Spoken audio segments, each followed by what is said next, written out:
అయినారు అంటే దానికి కారణం గౌరవ పెద్దలు మరి మన నాయకులు కేసీఆర్ గారు. అట్లాగే కేవలం తాండాలు మాత్రమే కాదు, ఒకే ఒక్క రోజు 4.5 లక్షల ఎకరాల పోడు పట్టాలిచ్చి గిరిజనులను వారి ఆత్మగౌరవాన్ని నిలబెట్టింది కూడా కేసీఆర్ గారు. జల్ జంగల్ జమీన్ అనే నినాదంతో ఆనాడు ఏ పోరాటం అయితే కొమరం భీం గారి నాయకత్వంలో జరిగిందో, ఆదివాసీల కోసం గిరిజనుల కోసం మరి పోరాటం జరిగిందో, అదే పద్ధతుల్లో మరి అటు నీళ్లలో న్యాయం చేస్తూ ఇటు పోడు భూముల పట్టాలిస్తూ మరొక వైపు హరిత వనాలు పెంచుతూ అట్లాగే వారి ఆత్మగౌరవాన్ని పెంచే విధంగా మరి బ్రహ్మాండంగా కేసీఆర్ గారి నాయకత్వంలో న్యాయం చేసుకున్నాం. అట్లాగే విద్యా ఉపాధి అవకాశాల్లో మెరుగైన అవకాశాలు గిరిజన బిడ్డలకు రావాలన్న ఉద్దేశంతో ఆశ్రమ పాఠశాలలు పెట్టి మా సత్యవతి రాథోడ్ గారి నాయకత్వంలో ఆనాడు పెద్ద ఎత్తున మా గిరిజన బిడ్డల కోసం మరి వందలాది గురుకుల పాఠశాలలు, జూనియర్ కాలేజీలు, డిగ్రీ కాలేజీలు కూడా పెట్టిన ఘనత బీఆర్ఎస్ ప్రభుత్వాన్ని, పెద్దలు కేసీఆర్ గారు. అట్లాగే కేసీఆర్ గారు మొదటి నుంచి చెప్తా వచ్చింది, తెలంగాణ రాష్ట్రం ఏర్పడితే గిరిజనులకు మరి ఉపాధి అవకాశాల్లో విద్యలో రిజర్వేషన్లు పెరుగుతాయని ఏదైతే చెప్పారో చెప్పినట్టుగానే 6% నుంచి 10% రిజర్వేషన్లు పెంచి మరి చదువుకున్న గిరిజన బిడ్డలకి గొప్పగా అవకాశాలు ఇచ్చి వారి రిజర్వేషన్ల శాతం పెంచిన ఘనత కూడా కేసీఆర్ గారికి దక్కుతుంది.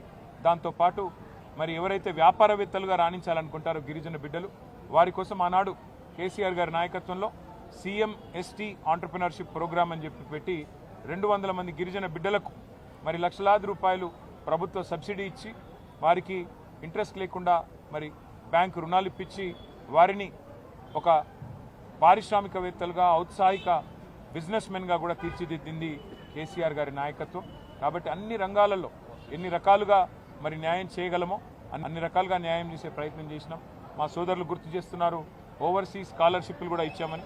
అవి మాత్రమే కాదు, ఇంకా సేవాలాల్ బంజారా భవన్ ఇక్కడే బంజారా హిల్స్ నడిబొడ్డున కట్టిస్తాము అని మాటిచ్చారు కేసీఆర్ గారు, కట్టించారు. ఇవాళ అది ఒక తలమానికంలాగా మరి ప్రతి జిల్లాలో కూడా మరి అదే పద్ధతుల్లో సేవాలాల్ బంజారా భవన్ పేరిట మరి స్థలం మంజూరు చేసినారు, కట్టించే ప్రయత్నం చేసినాము.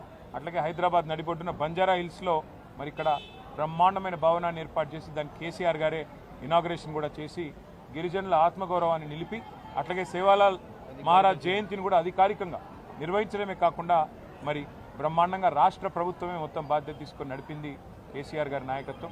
ఇవన్నీ కూడా అందరికీ తెలుసు మా గిరిజన బిడ్డలకి. భవిష్యత్తులో మరిన్ని సేవలు కేసీఆర్ గారి నాయకత్వంలో తిరిగి ప్రభుత్వం ఏర్పడిన తర్వాత తాండాలలో ఇంటింటికి నీళ్ళిచ్చిన కార్యక్రమం కానీ ఇంకా మిగతా కార్యక్రమాలు కానీ ఇంకా ఉధృతంగా చేస్తాము, గిరిజనులకు అండగా నిలబడతాము. బంజారా సోదరులకి, సోదరిమణులకి మళ్ళొకసారి సేవాలాల్ జయంతి మరి సందర్భంగా మీకు అభినందనలు తెలియజేసుకుంటూ, దాంతోపాటు ఇవాళ మహాశివరాత్రి కూడా ఈరోజే ఉన్నది. మహాశివరాత్రి సందర్భంగా కూడా మరి రాష్ట్రంలోని ప్రతి తమ్ముడికి, ప్రతి అన్నకి, ప్రతి చెల్లికి, ప్రతి అక్కకి పేరు పేరున అందరికీ మహాశివరాత్రి పర్వదిన సందర్భంగా హృదయపూర్వకంగా శుభాకాంక్షలు. మరి ఆ శివుడి ఆశీర్వాదంతో ఈ రాష్ట్రం సుభిక్షంగా ఉండాలని, మీరందరూ మీ కుటుంబాలతో సంతోషంగా ఉండాలని మనసారా కోరుకుంటూ, వాళ్ళ 2 పండుగలు ఒకటే రోజు వచ్చినాయి, సేవాలాల్ జయంతి, శివరాత్రి. ఈ సందర్భంగా అందరూ పండుగ వాతావరణంలో మరి సుఖంగా సంతోషంగా ఉండాలని అభిలషిస్తూ అందరికీ నమస్కారం.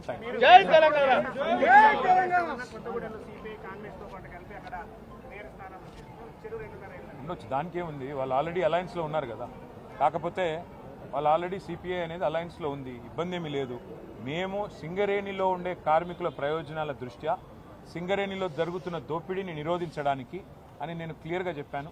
అక్కడ బీజేపీ, కాంగ్రెస్ ఇద్దరు కూడా ఇవాళ సింగరేణి దోపిడీలో భాగస్వాములై మరి వారు సింగరేణిని దోచుకుంటున్నారని చెప్పినా ఇవాళ ఏఐటీసీ లాంటి సంఘం మరి సిపిఐకి అటాచ్డ్ ఉన్నా మరి వారు ఏ కారణం చేతనో ఈ పొత్తు కొప్పుకున్నట్టున్నారు. మరి వారి మీద ఏ మొత్తులు పనిచేసాయో నాకు తెలియదు కానీ బట్ ఒకటి మాత్రం పక్కా, ఎవరు కలిసి వచ్చినా కలిసి రాకపోయినా సింగరేణి సంస్థ ప్రయోజనాల కోసం, సింగరేణి కార్మికుల కోసం గతంలో ఎట్లా కొట్లాడామో, గతంలో వారితో ఎట్లా ఉన్నామో భవిష్యత్తులో కూడా అట్లాగే ఉంటుంది. నాకున్న అవగాహన మేరకి వాళ్ళ దాదాపు 34 చోట్ల హంగుంది. సరే, అక్కడ చాలా అరాచకాలు చేస్తూ ఉన్నారు కాంగ్రెస్ వాళ్ళు. మా కార్పొరేటర్లు, కౌన్సిలర్లను ఎత్తుకొని పోవడం, ప్రలోభ పెట్టడం, పోలీసులను ఇంటింటికి పంపడం, గూండాలను పంపడం, రకరకాల కార్యక్రమాలు చేస్తున్నారు. మాకు ఇంకోటి ఇప్పుడు ఎక్స్ అఫిషియో ఓటు విషయంలో కూడా స్పష్టత రాలేదు. మరి చూద్దాం, మాకు కూడా ఇంకా వస్తున్న ట్రెండ్స్ అవి చూస్తూ ఉంటే ఇంకా కొన్ని మున్సిపాలిటీలు మా ఖాతాలో పడతాయి. ఇప్పటికే 17 క్లియర్గా ఉన్నాయి. ఇంకా దాదాపు ఒక 10-12 రావచ్చు అనేది మా అంచనా. చూడాలి రేపు ఏమవుతుంది. ఎందుకంటే అధికార పార్టీ అరాచకాలు, అధికార పార్టీ ప్రలోభాలు, అధికార పార్టీ యొక్క ఒత్తిళ్లు ఇవన్నీ తట్టుకొని మరి మా కౌన్సిలర్లు, మా కార్పొరేటర్లు పాపం వీరోచితంగా కొట్లాడుతున్నారు. చూడాలి రేపు ఏమవుతుంది అనేది చూడాలి.